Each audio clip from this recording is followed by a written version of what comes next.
What's up, everybody? My name is Chad. You're watching Downshift Pass, and this is the 2023 Toyota Corolla Hatchback XSE. And like I said, folks, this is the XSE trim of the Corolla Hatchback. So we got the sporty looking model here. We're gonna look at the exterior, the interior, go for a drive, do an audio test, all that good stuff that you enjoy. And if you appreciate this type of content, go ahead and hit that subscribe button and thumbs it up as well. I appreciate you for it. Let's go ahead and get started. All right, folks, let's start with the exterior styling of the 2023 Toyota Corolla Hatchback here. I think it's a really handsome looking vehicle. It looks really cool. For 2023, you actually have some changes. So your fog light bezel down there, it's going to be different. The front grille, the mesh on the grille is going to be different. Those daytime running lights are, they have been on the vehicle since it was introduced, and I think it's one of the best elements of this car. I think it looks really sporty, really aggressive, something this car is not, but it definitely looks the part. Which I actually appreciate. As you can see, it's a LED turn signal, LED daytime running light, LED headlight, LED fog light, so just LEDs all around, which looks really good. Now, this color is called Inferno, and when Toyota dropped this car off to me, I was actually wowed because I've never seen this color before on a Corolla. Really awesome color, and with the sun as bright as it is today, I hope it's shining on the car pretty well, or showing well on camera, because it looks pretty dynamic for this car. This is something I feel like you would see on the GR, but really great looking color. Again, it's called Inferno.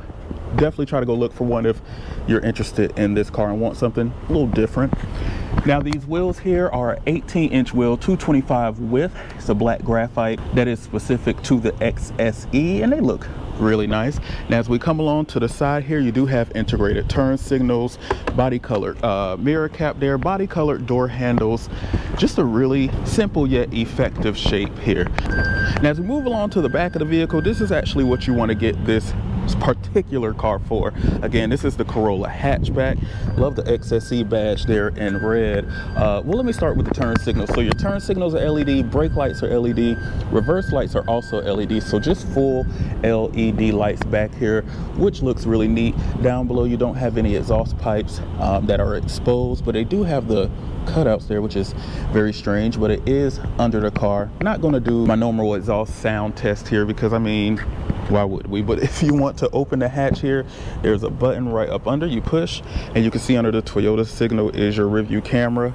But this is what you buy this car for. Now, this is not class leading space, but it is decent enough space for you to throw a bag back here. If you fold the seats down, obviously you get some really nice space.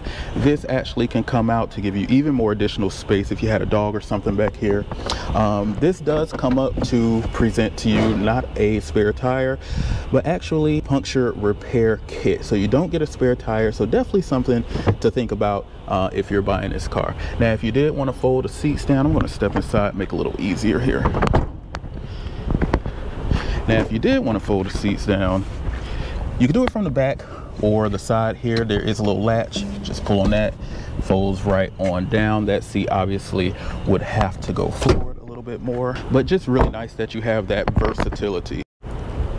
Now I'm going to hop around to the rear on this side because I actually have the driver's seat in my seating position. Now, I am 5'8", not the tallest, but definitely not the shortest, so watch what you say here. But as I hop in the back, just to show you how much space is back here, again, I'm 5'8". It's a little tight, especially considering this is a hatchback. I just assumed it would have more space, not sure why. But as I shut the door here, sounds like any other door, but pretty nice materials. Actually, you have a soft touch here on the armrest, and then you have your piano black material to make it a little bit nicer, and you have a nice large cup holder here, which I think is really awesome just to have there right there. Now, the windows are one touch up and down in the back as well, which is really awesome, and the window goes down all the way. Now, as far as headroom, I hope I'm showing, you have some pretty decent headspace. No sunroof to impede on your headspace, which this car has everything, but no sunroof kind of threw me off.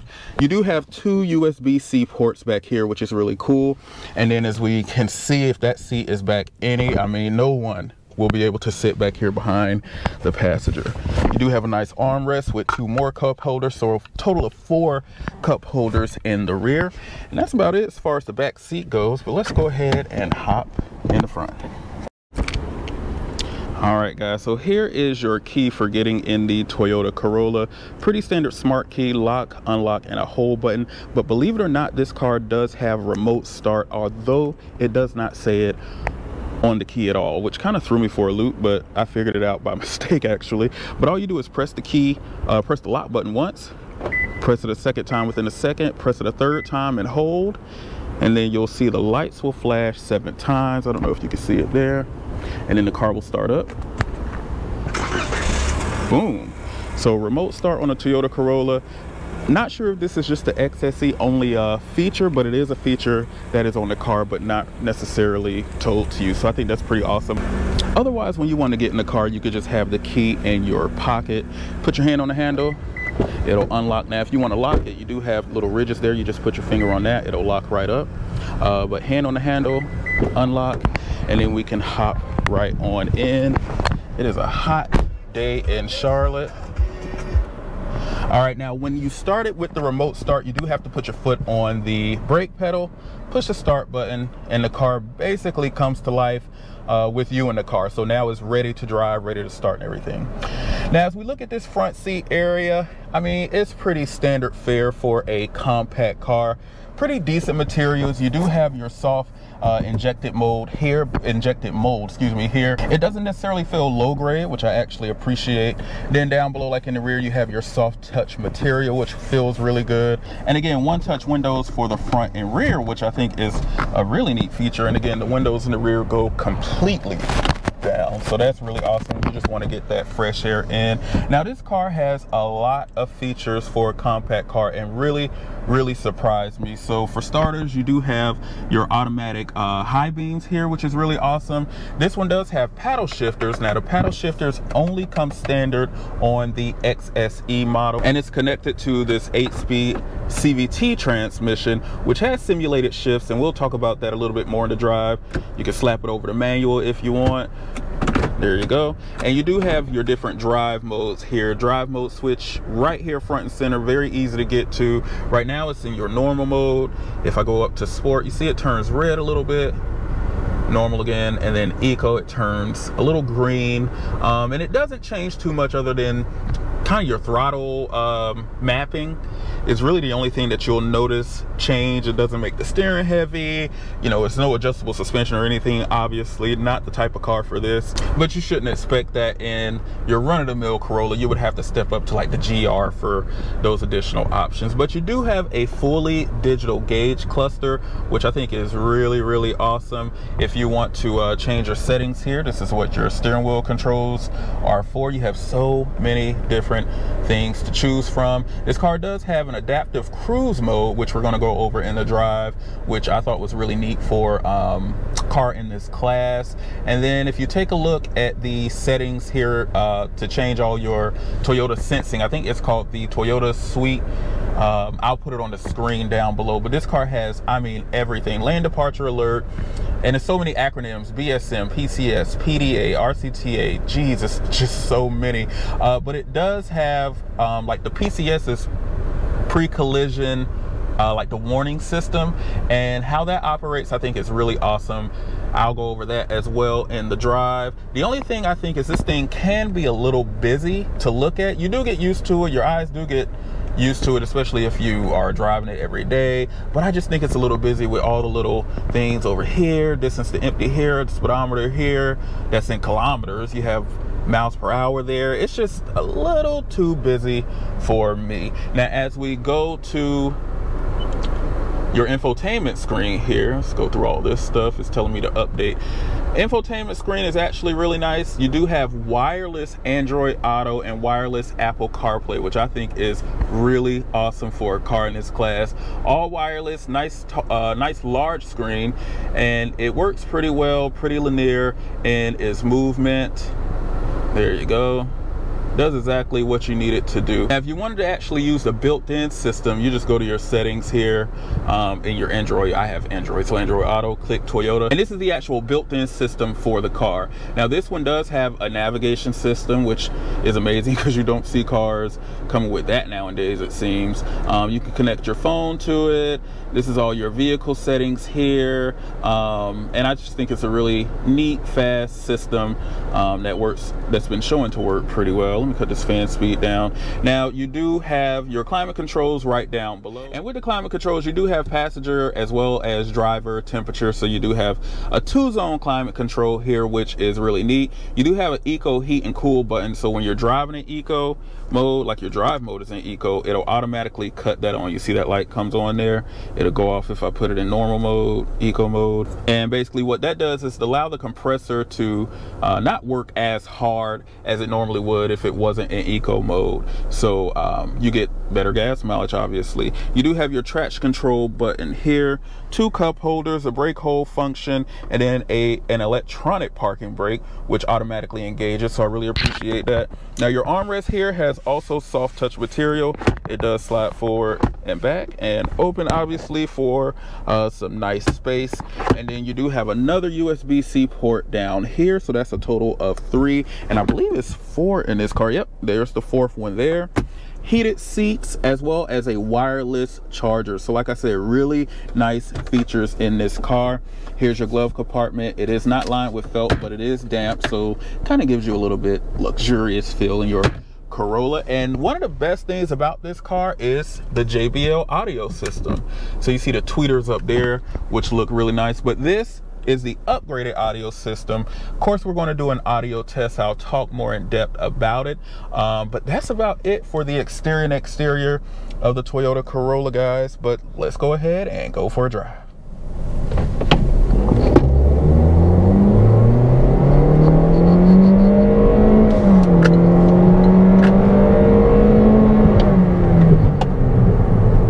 All right, folks, setting out here in a 2023 Toyota Corolla XSE Hatchback.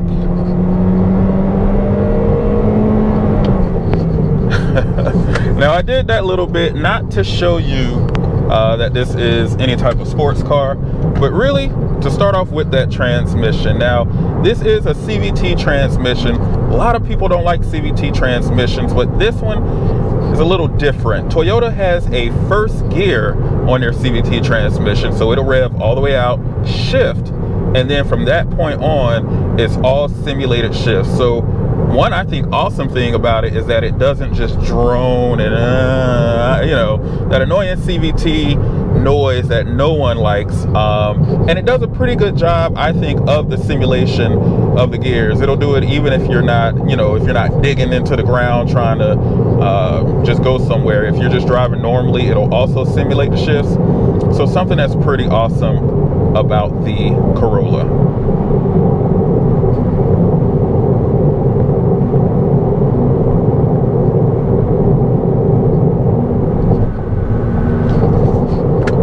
This highway that I'm on does a really good job of showing you the amount of road noise that comes in the car. Now, again, this is a compact car, so of course you're not going to expect it to sound like a Vault, but I was a little surprised with how much road noise there is that does come through the vehicle. And then you'll also hear that engine if you get it up too loud as well.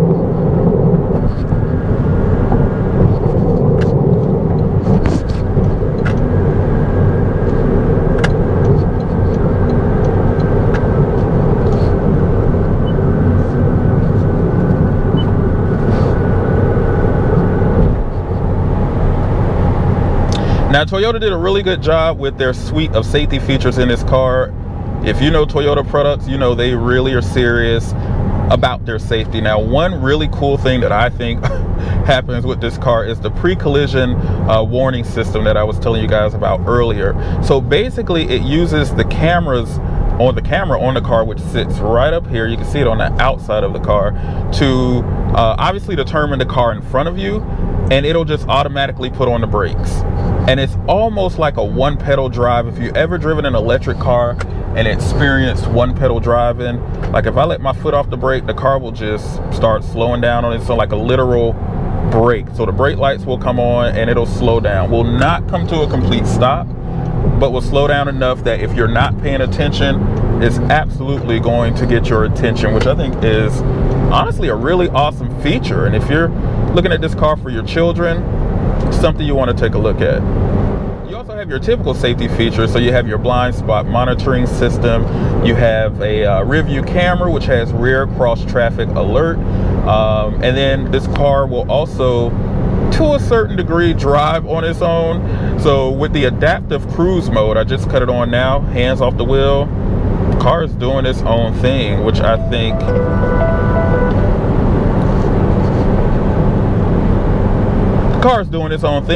is really neat. So I have the speed set. It says lane tracing assist will end soon, so you do have to keep that in mind just to put your hand on the wheel. But I mean, you can sit back. Here's a really nice curve to show what it's doing. And at 75 miles an hour, comfortable. Now, I would not trust this system if it's raining very hard outside. I would not trust this system to just drive like it's a level 2 system or like on higher end cars. But for small things like this, when the road is open or if you're in traffic, this is brilliant. So definitely make sure you check this feature out if you decide to get one of these cars. Anyway, back to the powertrain. So they have their 1.6 liter engine that they actually dropped. So all Corollas now come with a 2-liter engine. 169 horsepower in this. Torque figures just really escape me. I'll put it on the screen what the torque figures are. 0 to 60, they're saying right now for most publications that I've seen is around 7.8 seconds, which is not bad at all. Now, of course, what this car is about is gas mileage. Now with the hatchback, you can get up to 38 miles per gallon. If you decide to get the sedan actually gets up to 40 miles per gallon. And I mean, this car sips fuel. I have been driving in eco mode mostly. I have it in sport mode now, but I've been driving it around the full week that I've had it in eco mode. And trying to conserve as much gas as possible just to see if the gas mileage is what they say it is. And I have been averaging about 35 miles per gallon in my driving. Now, I do a lot of city driving. This is probably the furthest on the highway that I've been able to take it. I live in the city, so I'm on and off the highway very quickly, or just doing a lot of street driving, and it's still getting 35 miles per gallon. So I think that is actually pretty awesome. Now, I did mention to you guys that this has the upgraded audio system, which is a JBL unit. Toyota and JBL have been partners for a very, very long time. And of course, we're going to do the audio test. So I'm going to go ahead and cut on some music, listen to it for a little while, and then we'll discuss right after.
right, folks, hope you enjoyed that little audio preview as well as a little self-drive preview of the Corolla. Now again, this is the JBL upgraded audio system, and honestly for this price range, this is a pretty solid audio system.